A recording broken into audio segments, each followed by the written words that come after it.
Gate से ही हम लोग अंदर जाएंगे। और अब आप देखिए आगे जो मंदिर है वो किस तरीके से आपको दिखेगा। वो सारी कहानी आपको हम दिखाने जा रहे हैं जो आपने अभी तक इस उल्टा के अलावा कहीं नहीं देखा होगा। यहाँ एक मंदिर जीण माता का दिखाई दिया तो यहाँ भी पहुँची। यहाँ आकर के जैसे तोड़ फोड़ मचाने के लिए उन्होंने किया तो तुरंत माई के जो भंवरे थे जस्ट लाइक विजन बड़े बड़े, वो आकर के उन पे अटैक कर लिया।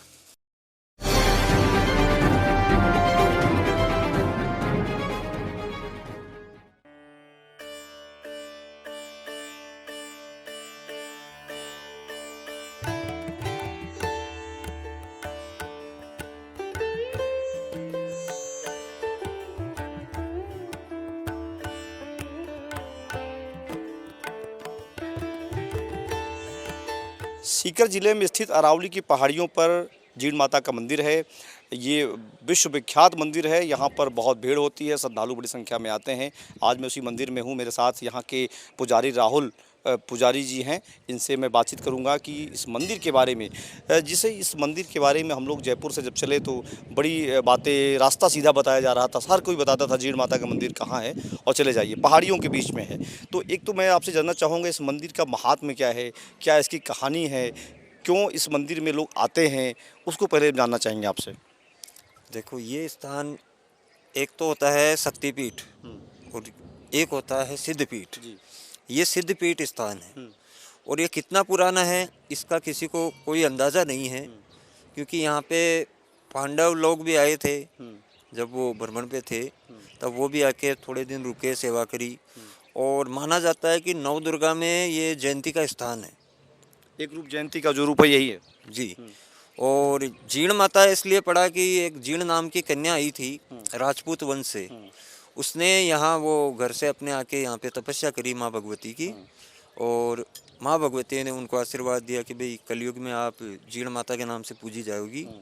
और उसी आशीर्वाद के बाद में वहाँ ऊपर पहाड़ी पे इसने तपस्या करी और वहाँ से नीचे विराजमान हुई। और जब विराजमान हुई तो ये पहाड़ के टुकड़े होके एक इस तरफ हो गया, एक इस तरफ हो गया और थोड़ा सा हिस्सा पीछे चला गया। ये जो बीच में जगह है ये टुकड़ा हो गया। जी, ये पहाड़ों के बीचों बीच है। दो तरफ पहाड़ है। दोनों तरफ पहाड़ है, पीछे भी पहाड़ है। तो यही महानता है इसकी कि ये आज कुलदेवी के रूप में पूजी जाती है। अच्छा, ये कभी और हम कहीं पढ़ रहे थे, आपसे ज़्यादा सही समझ में आएगी बात, कि औरंगजेब ने जब पूरे देश में हर जगह मंदिरों को नुकसान पहुंचा रहा था तो बताते हैं कि इस मंदिर को नुकसान नहीं पहुंचा पाया था। इसके बारे में क्या कहानी है? उसके बारे में ऐसा है कि वो मंदिरों को तोड़ते तोड़ते जब यहाँ पहुँचा तो उसने कुछ शुरुआत ही करी थी, मूर्तियों को तोड़ना वगैरह किया। तो जीण माता ने एक भंवरा मक्खी होती है बड़ी, वो उसकी सेना छोड़ी, उसके रूप में अपनी सेना किया और उसकी सेना को, औरंगजेब की सेना को परास्त किया। और औरंगजेब ने नतमस्तक होके यहाँ पे क्षमा याचना करी और 2 अखंड जोत जलाई, घी और तेल की। तब से वो आज अखंड जोत अंदर जल रही है मैया के गर्भगृह में दोनों तरफ। और उसी ने शुरुआत करी थी, तब उसने 1.25 मण तेल और 1.25 मण घी यहाँ बेचता था। अब तो काफ़ी सारी संस्थाएं हो गई है। राजस्थान सरकार से कुछ थोड़ा बहुत आता है, बताते हैं 3 रुपया 3.25 ऐसा कुछ नहीं है, क्योंकि आज के टाइम पे 3 रुपया 5 रुपया कोई महत्व तो रखता नहीं है। और काफ़ी संस्थाएं हो गए हैं, ट्रस्ट हो गए हैं। जीण माता के कई लाडले ऐसे हैं कि अपनी पर्सनल संस्थाएं बना रखे हैं। तो भक्त लोग घी तेल ले आते हैं और माई की अखंड ज्योत प्रज्वलित रहती है। एक और बात करना चाहूँगा कि नवरात्रि के समय में यहाँ पर क्या क्या व्यवस्थाएं रहती हैं, चूँकि बड़ी संख्या में भीड़ आती है, यहाँ पर पूरे देश से लोग आते हैं। क्या आप लोग करते, कितने समय पे लोग आते हैं, क्या उनके आरती का समय रहता है, इसको भी जानना चाहूँगा आपसे। देखिए, नवरात्रि में क्या है कि मेला काफ़ी भारी भरकम भीड़ के साथ लगता है और करीब 10-15 लाख लोगों को हर नवरात्रि में आना जाना होता है। तो मंदिर की जो व्यवस्थाएं हैं, मंदिर में क्या सिस्टम है, किधर से एंट्री है, किधर से एग्जिट है, क्या दर्शन व्यवस्था है, वो सब पुजारियों के हाथ में है। और मंदिर के बाहर की जो व्यवस्थाएं हैं वो जिला प्रशासन, कलेक्टर साहब हैं, एसपी साहब हैं, इन दोनों को हम सौंपते हैं और हम भी उनके साथ सहयोग करते हैं और अच्छी व्यवस्थाएं संभालते हैं। और पूरा 9 दिन का ये नवरात्र मेला चलता है और काफ़ी श्रद्धालु आते हैं और उनकी सारी व्यवस्थाओं का ध्यान में रखते हुए हम सब कार्य करते हैं। श्रद्धालुओं भक्तों के लिए क्या कहना चाहेंगे आप?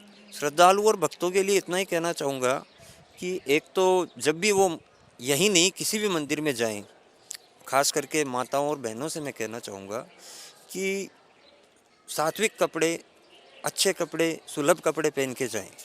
उससे अपने खुद की धर्म की गरिमा भी बनी रहेगी और मंदिर की गरिमा भी बनी रहेगी। और दारू पीना, मांस खाना, ये सब त्याग करें। सभी भाइयों से मैं बोलना चाहूँगा, और जब भी मंदिर में आए तो सच्ची आस्था से आए। जीण भवानी उनका ज़रूर भला करेगी।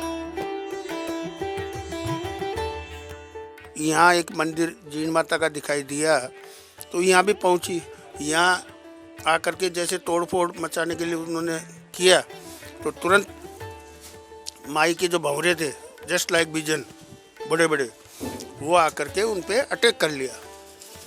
अटैक करके उनकी सेना परास्त हो गई। अब उन्होंने आकर के यहाँ क्षमा याचना मांगी कि माता रानी, हमने बहुत बड़ी गलती की और आपके दरबार में अब आगे से ऐसा नहीं होगा और हमारी पीढ़ी दर पीढ़ी यहाँ के माथा टेकेगी और यहाँ की अखंड ज्योत में घी और तेल हमारी तरफ से होगा।